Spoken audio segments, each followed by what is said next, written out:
That's good. Welcome everyone to Season 3, Episode 79 of the Premier Pod. I'm your host, Yash Bika, joined by my co-host, Tyler Chan. In this episode, we'll be discussing the comeback and resurgence of Manchester United, Tottenham's downfall with Jose Mourinho already in his inaugural season as Tottenham manager, and we'll be ranking by Toast Meter the relegation battle. As you famously know with us, we kind of like to proclaim teams how toasty they are and if they're toast. And that's kind of how we're going to be ranking the relegation battle. So it's kind of our unique spin in how we like to do things. So that will kind of be at the end of the show. But I quickly wanted to mention, to start off the show, the rise and the comeback of Manchester United. I just wanted to say, after watching that Brighton game and watching the Sheffield game, and ever since they've come back, it's literally been, I was thinking about this in my head. The last time I felt this good about Manchester United and just genuinely excited to watch them play, and I actually feel positive that they could go into any game now. I mean, obviously, if they play City or Liverpool, it'll be a little different, but going into any game and winning it and playing well, I think I would have to go to the beginning of Jose Mourinho's second season where they're constantly beating teams 4-0, 4-1, 4-0. It's literally been that long. And it is a pretty nice sight to see as a United fan. And I know I was texting a couple of my other United friends, and they were all just super pumped about the prospects going forward. But I quickly wanted to mention that. And then also, I wanted to say with this game, you could clearly tell, and this is one thing I always hated with Mourinho, was that under his tenure as United manager, there was no really set plan or like a pattern of play. So you know how with Klopp or Pep, there is a standard of play where they have movement and they have, certain patterns of passes they like to hit, like, quickly doing 1-2s, moving people around. There really wasn't.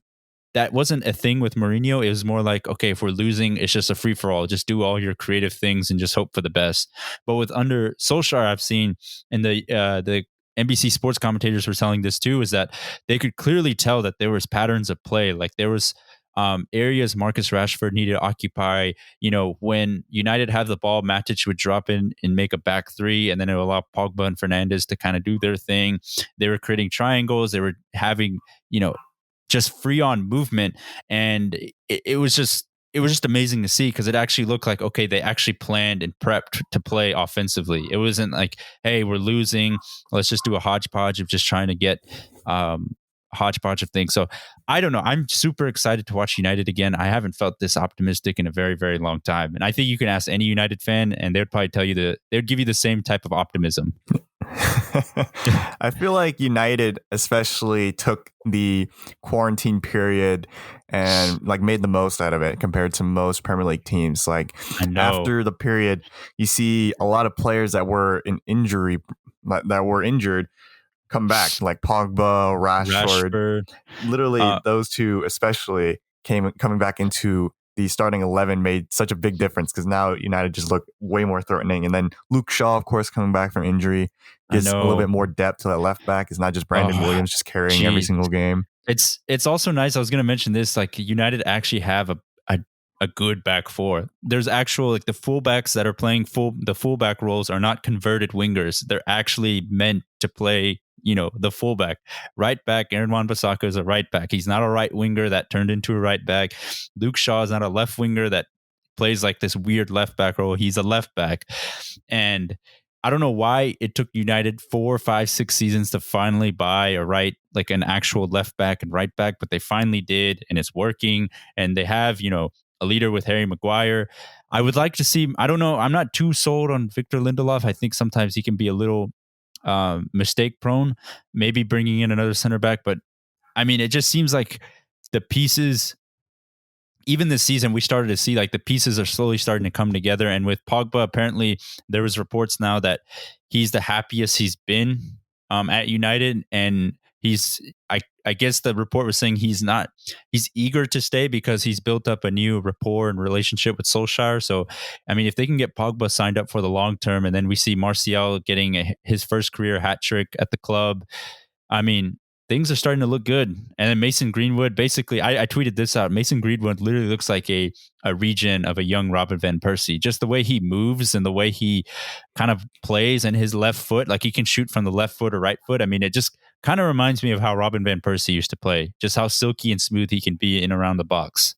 Mm-hmm. I think Greenwood should get more minutes. He's literally so 2-footed, and like compared to other players that could play in him, like, you know, Dan James he has the pace, but he doesn't like I said, like he doesn't really have the quality, I would say, to kind of finish chances. Like his shot isn't really the best, and his he has decent crosses, but a lot of times it's just that he's so fast that he just outruns the defense, and all he has to do is basically put the ball in the middle of the, you know, just like kind of cut it back in, like cut it back, or just, you know, cross it in the middle randomly. But Greenwood, you can tell like there's a little bit more refinement to his game. Like he knows where the goal is. He's comfortable shooting. He's really good finisher. So Greenwood is definitely, I think, a more polished version of what you want on as a right winger.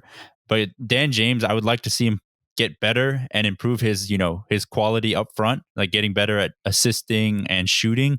But right now, I would definitely play Greenwood over Dan James right now. And even Greenwood over the others like Lingard. Oh gosh, Pereira, oh my Mata, goodness. Like literally, Greenwood, he did so well, in the chemistry between him and Bruno Fernandes during that Brighton game was top notch. Like that cross, it was insane. I know. And then the I think it was Bruno's pass that like set in Greenwood for his first goal. I mean, that first goal by Greenwood was insane, where he just does step overs and just does a couple quick step overs and just does a quick snapshot. I mean, he's so good at that. Yeah.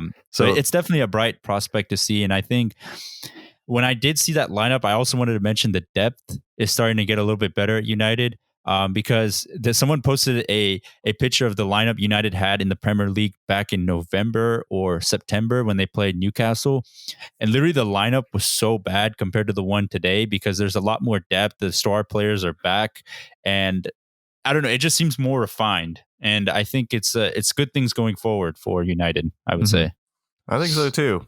But we'll see. We'll see. Yeah, I was just super excited about that. But the team that I would say is trending in the opposite direction real quickly is Tottenham. And, you know, they lost to Sheffield United 3-0, but I quickly wanted to mention... Or 3-1. Oh, yeah, 3-1. But the person I wanted to pick out was Jose Mourinho. A lot of people were giving Jose Mourinho a lot of flack, and I was too, because I didn't like this move when it happened, because with Tottenham, I felt like with Mauricio Pochettino, you had a guy that was nurturing and developing good players, like good young players, and developing them to become stars, like what he did with Heung-min Son, Harry Kane, Dele Alli, you know, slowly getting them to where they are today. But the biggest problem was he had a gripe with Daniel Levy. Daniel Levy obviously is notorious for not wanting to spend any type of money. And literally, Pochettino took a Spurs team to the Champions League final without spending a single dollar or letting any player go. That's insane, especially in this current climate. So I always felt like this Mourinho move was a little weird, and it was kind of I don't know what to call it. It was kind of like, okay, we want to kind of win something right now. And the thing is, I know this is going to hurt to say, but I think Mourinho might be a finished manager, if we're being totally honest. Because listen to this. Okay. His last league title was back in 2014-2015 season when he won it with Chelsea. And since then, that next season, he was sacked midway through by Chelsea. 2016, he wins the Community Shield, the Carabao Cup, and the Europa League, and finishes in 6th place. Then that next season, he finishes in 2nd place. That next season with United, obviously he gets sacked midway and United end up finishing 6th. And then with Tottenham coming in midway, he got knocked out of the Champions League by Leipzig, knocked out of the FA Cup. Not in the Carabao Cup, obviously. That's been eliminated. So, and he looks like he's probably going to end up finishing in like 6th or 8th or 9th at this point. I mean, I don't know. I think the hype around Mourinho has slowly died off, and I think his tactics and the way he plays is just a little outdated.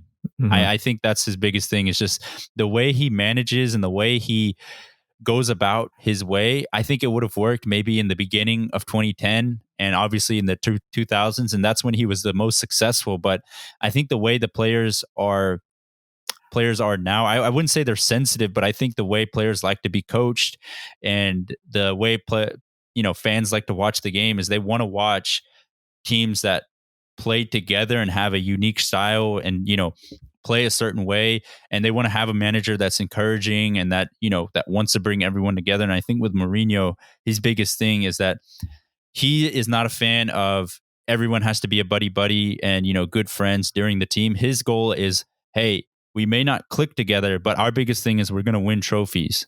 And if we win trophies, everything else that I did will, it won't matter because we won something. But he hasn't won trophies in a very, very long time. And that's the biggest reason why I think he's a Finnish manager. In my opinion, I always like to see, different managers try different kind of tactics and different kind of styles. And I would say Jose Mourinho has a very distinct style where he likes to park the bus a lot. And he's the teams usually for certain games under Mourinho, maybe in the Champions League, also tend to not show much creativity. Is very much just very structured, very focused on like breaking down every single play and then just slowly maybe getting a scrappy goal here or there. Yeah. And sometimes you kind of need that in terms of like diversity in a league, which is why I kind of like still having Jose Mourinho in the Premier League, just so that not every team is trying to implement the same kind of style we see in Liverpool, where it's just high press everything. And like every game like that, it's like, it's going to get a little old. But having someone else be there to try to disrupt something like Mourinho is trying is kind of good to see. But at the same time, as Yesh is saying too, it might not be working in this kind of age, because back in, 2010, 2014, those seasons, like the Klopp style was there, but wasn't as prominent and also wasn't as refined. It was a lot more kind of, run down the wing, cross it ins, like kind of things like that. Yeah, like 4-4-2 and stuff like that. 4-4-2, but you don't really see this kind of unique kind of situation where a whole team is built around a certain system, like the Gegenpress press with Klopp or Pep Guardiola's passing style, where everyone, I feel like, has to be comfortable on the ball. Like even the goalie. So maybe even Mourinho just needs a little bit more time at Tottenham to kind of refine that, because Tottenham is under Pochettino's system still in terms of the players and maybe the mindset as well. He said that they have a weak mindset and he figured out a lot about his players, but I don't know. It's the classic Mourinho mind games, because last week, literally in the beginning of the week, he mentioned that he believes he has everything he needs to do well with the squad. Like he has all the players, and obviously that could be a PR move, but man, it's I'm just very curious to how much money Mourinho is going to have to throw at this team to get them to where he wants them to be. And the biggest thing that hurts watching this Tottenham team was because what made them so fun to watch was that they were so free flowing. And like you said, with Pochettino, they had a attacking style. And then with Mourinho, it's the exact opposite. And it's going to pain me to see players like Heung-min Son, Harry Kane, Dele Alli, like players like Lucas Moura, Steven Bergwijn, who are going to have to like obviously sacrifice a couple of their offensive attributes to, contribute to the, that defensive mindset that Mourinho wants. So it's going to be hard. It's going to be a hard thing to watch, considering what we've been used to seeing with Tottenham for so long. Yeah. But we'll see if they can even make it into Europe this season.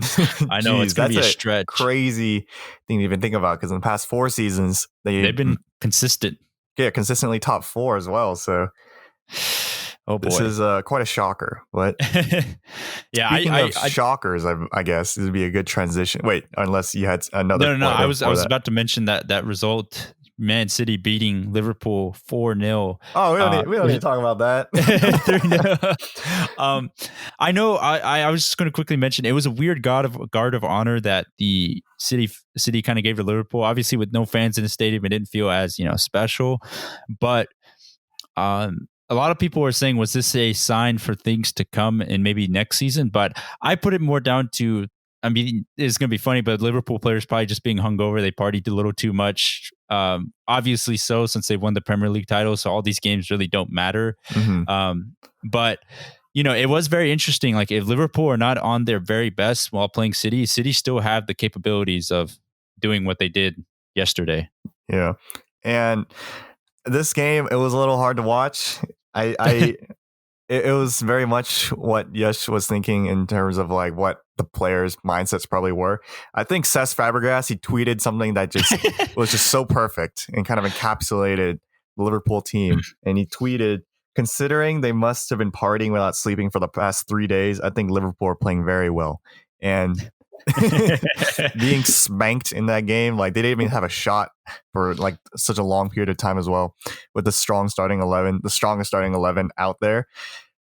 It was, I think Liverpool were just like, you know what, we'll take the guard of honor. It was really like half-hearted in terms of just like the atmosphere, and just having City do it of all teams is just a little funny to watch. But I think for the game itself, everyone in the Liverpool squad was just like, all right, we already won. We're done. They have like senioritis now. It's just like we don't even control. We don't need to break any more records. We're kind of just set. Yeah. But who knows? Maybe they'll take this as a wake-up call and the rest of the season and try to get through this. But even when you look historically into teams that have won the league a little early, like the Manchester United, they kind of all just kind of go. They just kind of go in cruise control and just play like random players and just kind of experiment, I would say. Yeah, but even then, Klopp also did mention that he's not going to start playing certain players like Nico Williams, Harvey Elliott, Curtis Jones, just because the season's basically done for them. He's still going to try to put out the starting 11 that he thinks is best, and then try to get as many points as he can for the rest of the season. But that's Klopp for you. You never know what he's kind of saying. I think he's more honest most of the time than not. Yeah. But who knows? Maybe there'll be something that changes that. But I think since Liverpool, this is the league's the only competition they have left. It's like they can just kind of just be on cruise control, and they kind of deserve it. Like they literally won the league the fastest in history. So everyone was joking. I mean, City did beat Liverpool, but Liverpool still have a 20-point lead ahead of them. 20-point lead. There we go. It doesn't really matter, but I would say that I think in the low key, this result kind of was a good thing for Klopp. Maybe he can use this as like motivation for getting them prepped for next season, being like, hey, just because we won the league and then we played City with that half-hearted attempt or like that lazy attempt of what we showed, that lazy performance. I mean, he can probably use that as motivation, saying that, hey, we need to, if we want to repeat, we gotta step it up even further to even get close to doing what we did last season. So in a weird way, it could kind of be like mind games, like reverse psychology, like losing the game for the benefit of the future.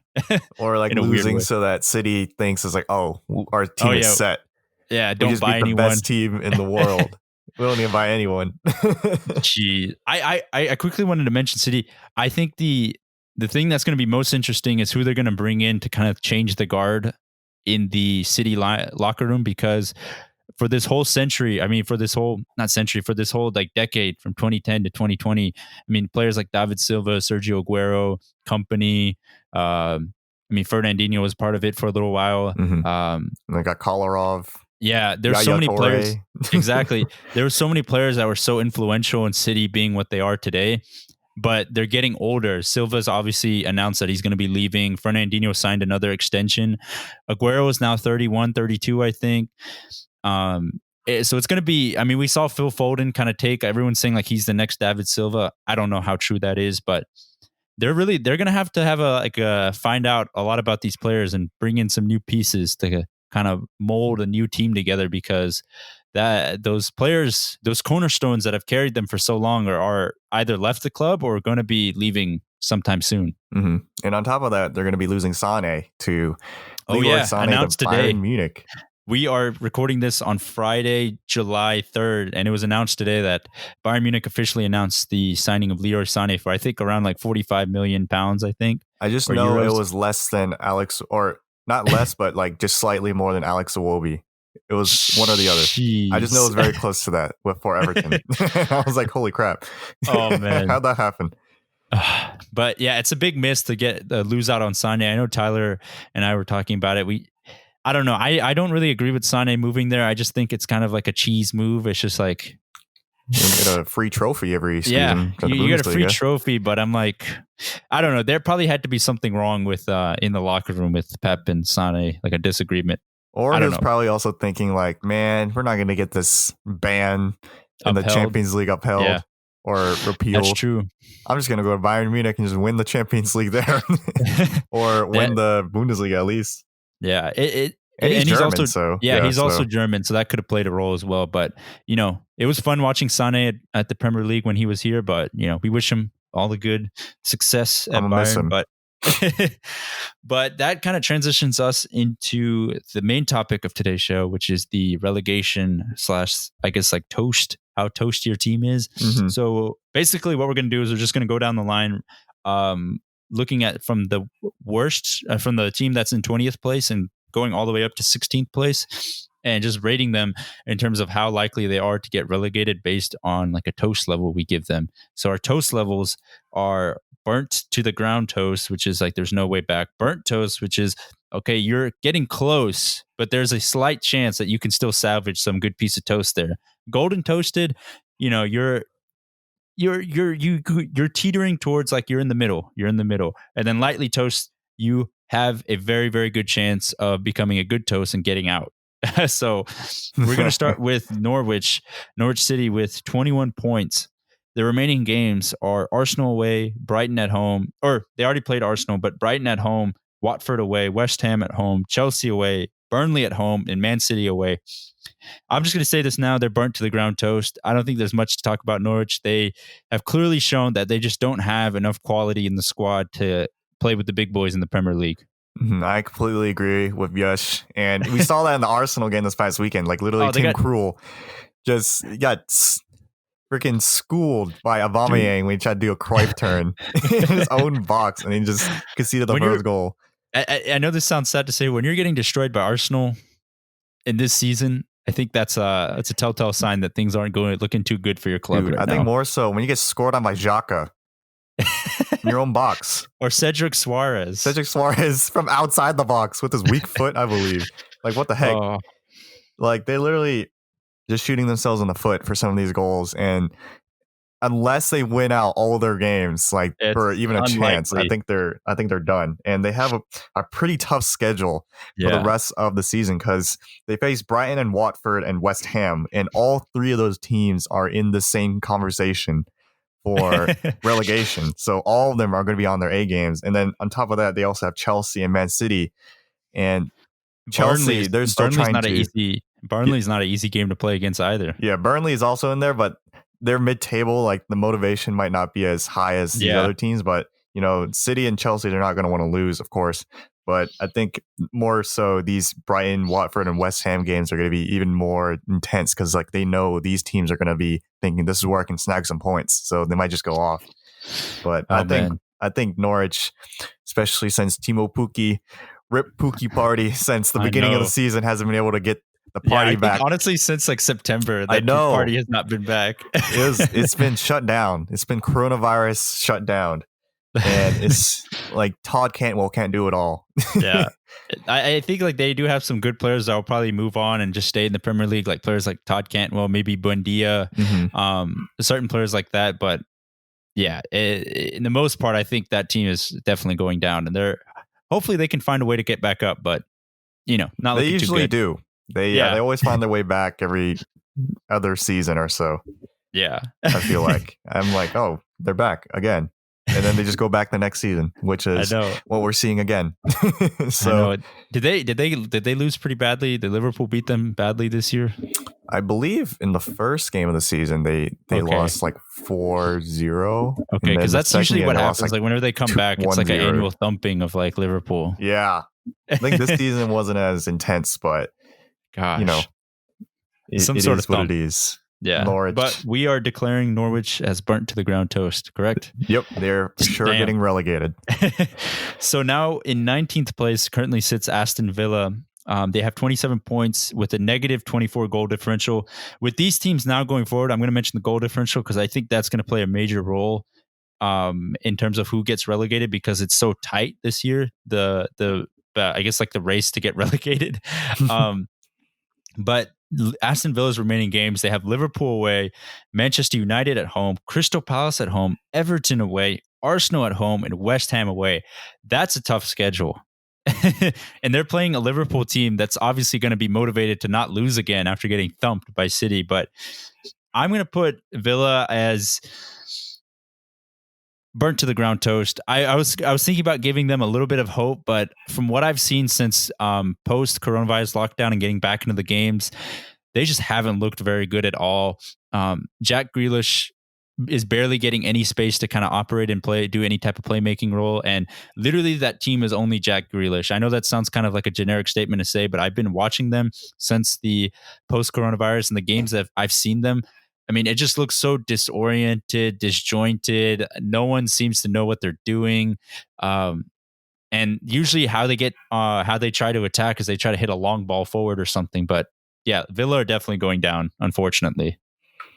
It's hard to say that Villa's going to be going down because I know we have some listeners out there that are Villa fans, like Kevin Egan, of course.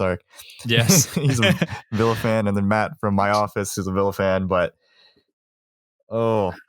given the goal difference as well, and also the fact that after Corona time, they haven't been playing the starting 11 that has been there like before Corona. Like they don't start Samata, they don't start Wesley, they start, it's like just some like random youth players for center backs or like strikers. So I'm just thinking like, what is happening?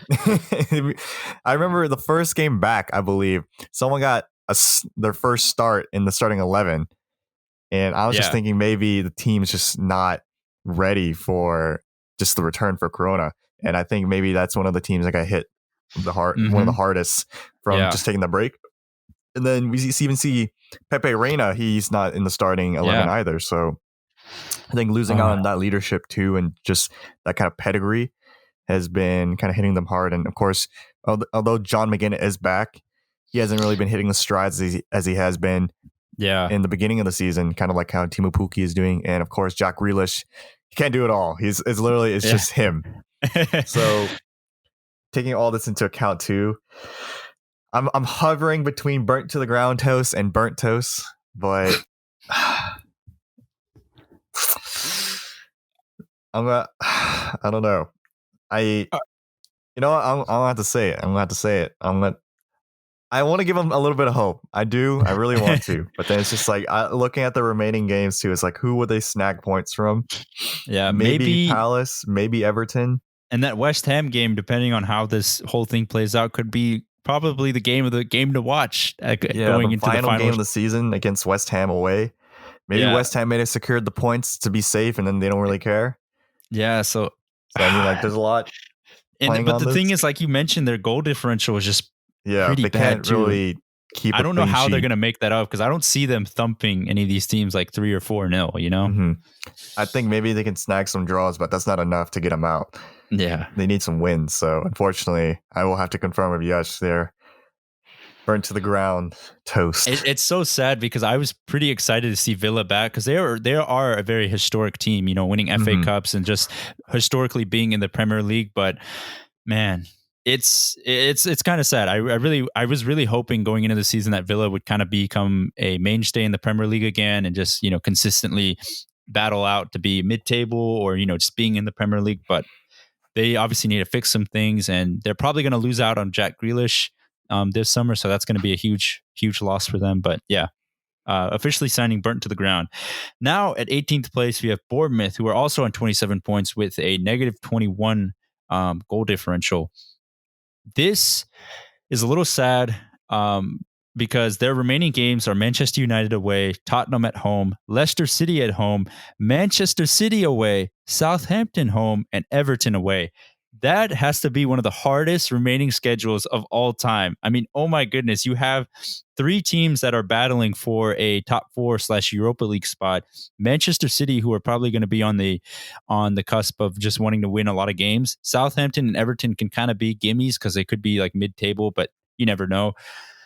But man, it's a little unfortunate because I remember we would have these conversations in the pod. I mean, you can go back to season 2 and you can listen to us. I mean, we casually would just bring up like Bournemouth. Oh, they're in trouble right now. But we kind of gave the benefit of the doubt to Eddie Howe and that Bournemouth team to kind of get out and just trust that their philosophy and the way they play and the players they have could get them out. But unfortunately for Bournemouth, I'm going to give them burnt toast because I like Bournemouth. I really like the way the club is structured and I like what they've done. But man, it's really sad. It's really sad for how long they've been in the Premier League, considering the resources they have and how tiny their stadium is. I mean, it was like a road to glory story, basically what Bournemouth did. I want to give them the benefit of the doubt and say that they're going to stay. So I'm going to give them burnt toast. I think they're teetering really close to burnt to the ground, but I'm going to say they could have a chance because the way Eddie Howe is, he can be the way that team plays. They could show up and just, win. So I'm going to give them burnt toast status. Oof.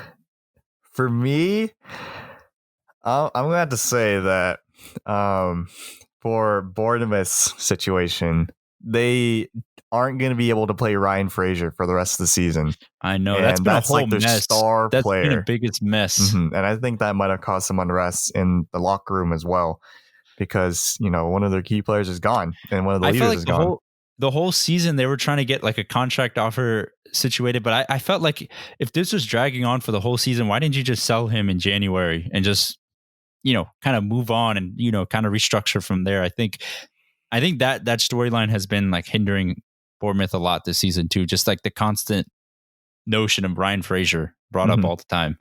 Yeah. On top of that, certain key players in that squad, like Jefferson Lerma, hasn't really been stepping up, in my opinion. David Brooks has come back, but of course, it's kind of like the same story where it's like John McGinn and Pookie, where it's just like it hasn't been the same as the beginning of the season. Yeah, and they have Callum Wilson and Josh King, but they haven't been hitting their strides. I would say that like had the way they've been doing the past 2 seasons, where they've kind of been scoring close to double-digit goals, but it just hasn't been working. And then Nathan Ake, I would say, is probably one of their best players in general. And he kind of went out with an injury, I think, in the middle of the season. So,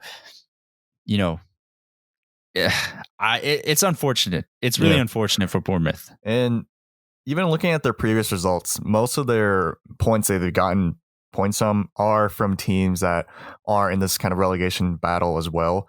So maybe against Villa or Brighton, but against bigger opposition, like Liverpool, like they played a really close game with them, but even then they still couldn't pull it off, and then they lost just 4-1 this past weekend to Newcastle.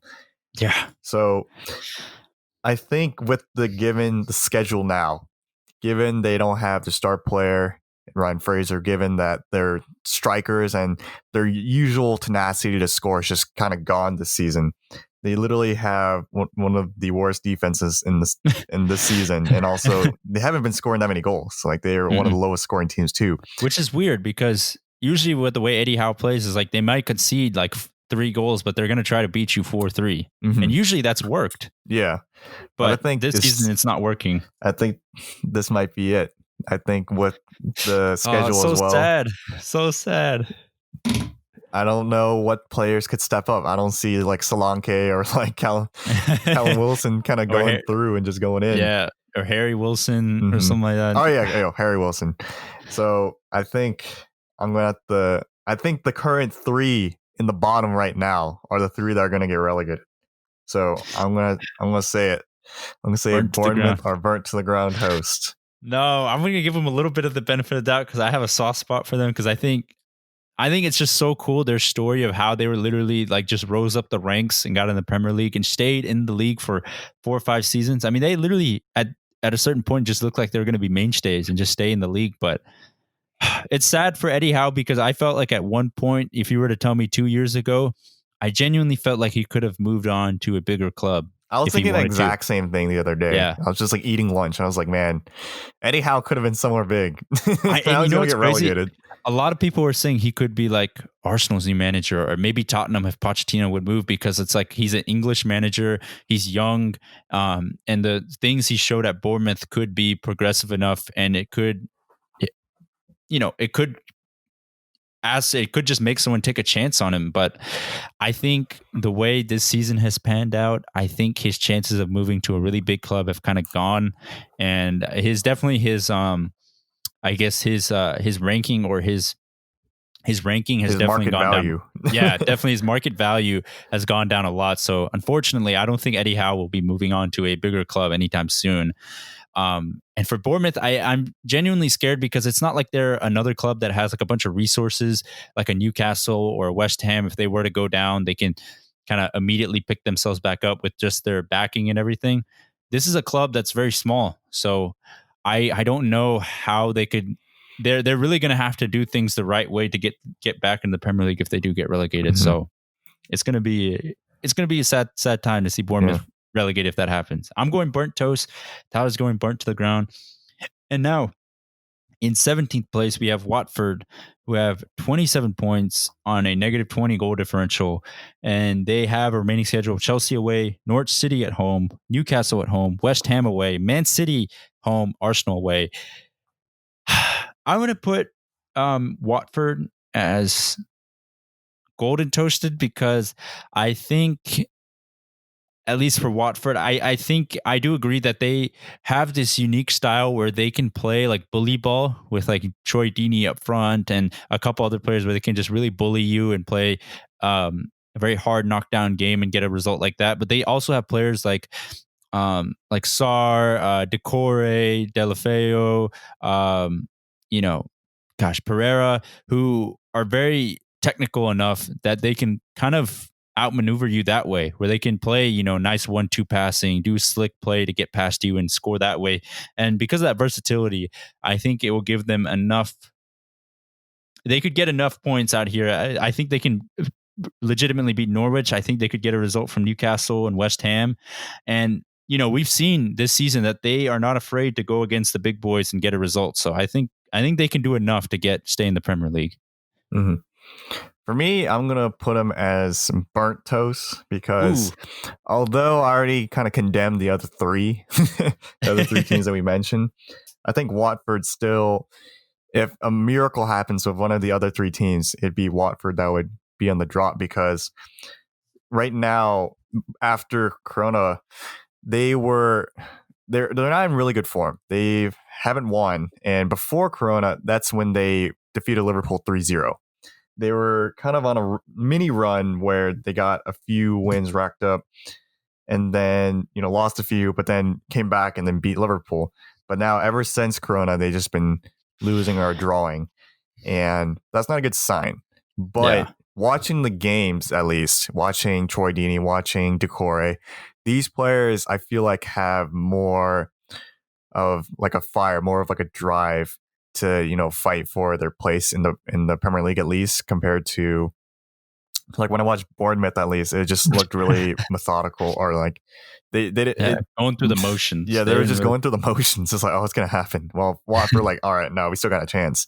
They have Nigel Pearson, so I think like if anything, he's definitely not gonna let them go through the motions. Mm-hmm. And also, I feel like Troy Deeney is one of those key leaders on the field that really could hype up his own team and kind of get them through this. So I think that's like a small difference that really will pay off in the long run. And also on top of that, I think their schedule in general is not as bad, as Bournemouth or like an Aston Villa. They do face Norwich, Newcastle, and then West Ham. Like these three teams are points potentially they can get. That's like 9 points right there if they can, carry through. And then you never know against Arsenal for the last game of the season. So I think Watford, they have a slim chance to, stay above. And I think the reason why I kind of give them a little bit more benefit of the doubt is because I think the other three teams are just not as in a good of a state as at least Watford is. I don't even think Watford's in a good state given in the relegation battle, but I don't think every year we kind of I think every year we kind of predict. Yeah, and I think every year we predict Watford are going to go down, but somehow they never go down. Yeah, they just can't die. It's like an old Asian lady. It's just they just live forever. Oh, man. And like you mentioned, I think that's a very interesting point. This season, I feel like the relegation battle is weird because the bottom three teams are really that bad where they're the other two teams that are fighting for relegation could just be safe by not being as bad as the other bad. That's literally what I was thinking for Watford. I was like, all right, they're bad, but they're not as bad right now, at least. Oh man. And then we have 16th place West Ham with sitting at 30 points with a negative 19 goal differential. They just beat Chelsea, I think was it 3-2. And they have Newcastle away, Burnley at home, Norwich City at home away, Watford at home, Manchester United away, and Aston Villa at home. I'm going to put burnt toast because I don't trust West Ham. I think they're the most sporadic, most inconsistent team of all time for the past 3 or 4 seasons. You literally never know what you're going to get with West Ham. David Moyes, I don't trust him that much as a manager. He literally took Sunderland down when he was the manager. He has not been the same. I think their players are so inconsistent, and it's just really weird. So I'm going to go with what Tyler said. I think the bottom 3 teams are just so bad that West Ham can just get out of this by not being as bad. But I think it's not going to be easy. And I know they have the easiest remaining schedule out of the remaining teams here, but I still think they're going to find a way to screw it up somehow. I think for West Ham, at least, I think they're golden toast. So like not lightly toasted, not burnt toast. I think there's golden toast because West Ham, from these teams, they have the best players individually of the bunch. Like West Ham is a mid-table team that is just underperforming. But they're so bad. They're so bad. Like I don't understand. Like it's like why are you here? Yeah, I mean, if you look down their list, Lanzini, Haller, Antonio, Felipe Anderson, Declan Rice, who's my gosh, Jared Bowen. I mean, Issa Diop. I mean, they have so many decent players. I mean, Fabianski can be decent on his day. It's one of those things, just like the way the club is just run. I think it's just contributed to the reason that they play so poorly. It's just a very weird situation. Yeah, and it's a recurring conversation to always see West Ham struggling. I know they haven't been the same since Payet left. Yeah. But I mean, even Payet can't save West Ham right now. But I still think that despite all that, they're not as bad as those bottom 3 too. So I think they'll still be fine. And also, as Yash mentioned, they have one of the easier schedules. So I don't think they're going to be playing or struggling as much. But however, I will say that the David Moyes tactic is not very much on the ball. There's very much counter attack, very much let your opponents have most of the possession. And that works better against teams that are more possession based and kind of on the upper part of the table. So like that's why they did a little bit better against Chelsea, because Chelsea are a lot more dominant team. They almost beat Liverpool. Yeah, they almost beat Liverpool too, because Liverpool are a lot more dominant on the ball. But if West Ham face, ironically enough, like a lesser team that aren't as good on the ball, then their tactic of staying off the ball doesn't work as well. So then they might struggle. So maybe this easier schedule might kind of be counterintuitive and play against them. But I still think that despite all that, I think Mikel Antonio, all those players that we mentioned, that just that little bit of quality will come through here and there and kind of push them through. And I think they'll be fine. But it's just like, why are West Ham even in this conversation? It's like the kid who's like super smart, but just doesn't do his homework. So then his grade dropped like 20%. He's lazy. He's just lazy. And that's how you can describe West Ham. Just, I don't know. The way the club is just run, just very lazy, lazily. It's just like they had so much potential, but then it's just like, here they are almost getting relegated. Gosh, it's going to be interesting. And I think what Tyler mentioned is true. It's a weird season because the bottom 3 teams are so bad that they may just be so bad that these other 2 teams can kind of just escape by not being as bad. So that's going to be interesting. I quickly wanted to mention the top 4 battle real quickly. Well, Leicester City have been dropping and they have been losing, and they've been in some really bad form post-corona and post the lockdown and the resurgence of play. Chelsea just lost to West Ham.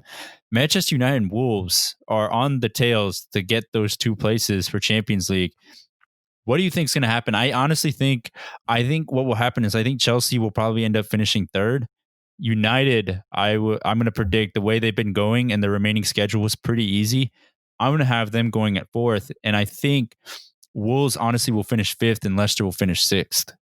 That's a big drop for Leicester, but at the same time, I know, but Leicester have not been playing well at all since the comeback. And a lot of people were joking. It's like Brendan Rodgers capitulating at the end of the season. I haven't seen that before. I especially can second that. But I mean, even then, I'm looking at the table right now, and Leicester and Wolves are separated on the table by 3 places. So Leicester currently are in 3rd. Wolves are in 6th. Who's a more scarier team? Wolves are a much more scarier team right now. Wolves right now are a lot more solid. Like they are still trucking as though Corona never even happened. Like they're still doing like the same tactics, the same team, and they're separated by 3 points, which is just 1 win. So if Leicester loses and then Wolves wins, I mean, granted, Leicester has a much bigger goal difference, but in terms of just momentum, I think Wolves have the opportunity to jump them and get into Leicester's position. But that also has to confirm that Chelsea and Manchester United will be as consistent, which I still think they will be, given that they're on the rise after Corona. So I will agree with you. I think it will be these 4 teams: Liverpool, Chelsea, Man U, and then Wolves in the Champions League. I wouldn't be surprised. And I will say, oh wow, so you're predicting that City will have that they won't get their banned. They better get banned. Jeez. so you're going on the basis that they're still gonna be banned, and so the 5th place spot will go to a Champions League. Mm-hmm. 5th place will be Champions League. Okay, I just assumed that they're probably going to get it repealed somehow. So I was just going so off. mad. I know it would be some cheese like there, but I was going off that. So I was just predicting that it would be Liverpool, City, Chelsea, and then United. But if you're going that way, then man, Wolves being in the Champions League, that'll be insane. That'd be insane. They went from Europa League. And then they literally went to the Championship to Europa League. I know. The Premier League to Europa League to Champions League. And then they're going to win the Premier League next season. That's a career mode right there. I'm telling you. I did that with Portsmouth in career mode. And then I was like, dang, that's pretty crazy. But now we're seeing it in real life with Wolves. But I mean, assuming City does get the ban fail to repeal, then I'm going to say Wolves will take that spot. Leicester, man, the destiny's in their hands, but we'll see if they can handle that pressure. Because besides that title winning season, they haven't been in the situation where they're on the pressure and they have like their own destiny in their own hands. Usually they're the ones chasing, but this is like a situation kind of like how I kind of saw Liverpool in a few seasons ago, or not even a few seasons, like the past couple seasons where they're first place, but then they just don't really handle that first place pressure as well as a City would until like this season where they've had that experience. But for Leicester, usually you don't see them in this top 4 race, so they might not be able to handle it. And also based on just current form, they're not really handling post-Corona too well either. So I think based on just like trending right now, I think Wolves will overtake them for that spot. But I still think Leicester will finish in a European spot. They will get at least Europa League. And then I think between Sheffield, Arsenal, and Tottenham for that last Europa League spot, it's up in the air. All these teams are kind of just so inconsistent right now. It's really hard to tell. I feel like it'd be really cool to see Sheffield in there for the Europa League, and then see what happens if Tottenham and Arsenal don't get a European spot. It would be a really crazy season to see that these 2 teams are consistently in Europe every single season, just not in Europe for once. I know, the 2 North London clubs. So I'm banking on, or I'm cheering on for Sheffield to get that last spot, but right now I feel like Arsenal would snag it. Not gonna lie. Okay, all right. Arsenal back in the Europa League. Just because like they can score more goals compared to like say a Sheffield team could. Yeah, I think it's easier in my opinion for a team to try to score than try to keep a clean sheet, and typically that's what Sheffield tries to do. But defense wins championships, so that's what they always say. But at the same time, there's certain points where it's like you also got to score. Yeah. And the Sheffield definitely has the best defense out of the bunch, because Tottenham and Arsenal's defense are pretty much the same thing. They're just dumpster fires at this point. Pretty bad, but that top 4 race is going to be who finishes in the last 2 spots is going to be really fun to watch, and the relegation battle will be super fun to watch as well. But yeah, that kind of wraps up season 3, episode 79 for us. Please make sure to rate, comment, subscribe. Tell us what you like, what you don't like. We want to hear from you. Please post comments on Twitter. We're always active on there, and subscribe to our YouTube page at the Premier Pod just to hear the podcast on there if that's your preferred podcasting app or that's how you listen to podcasts. But yeah, that kind of does it for us. Thank you guys so much for listening. Peace.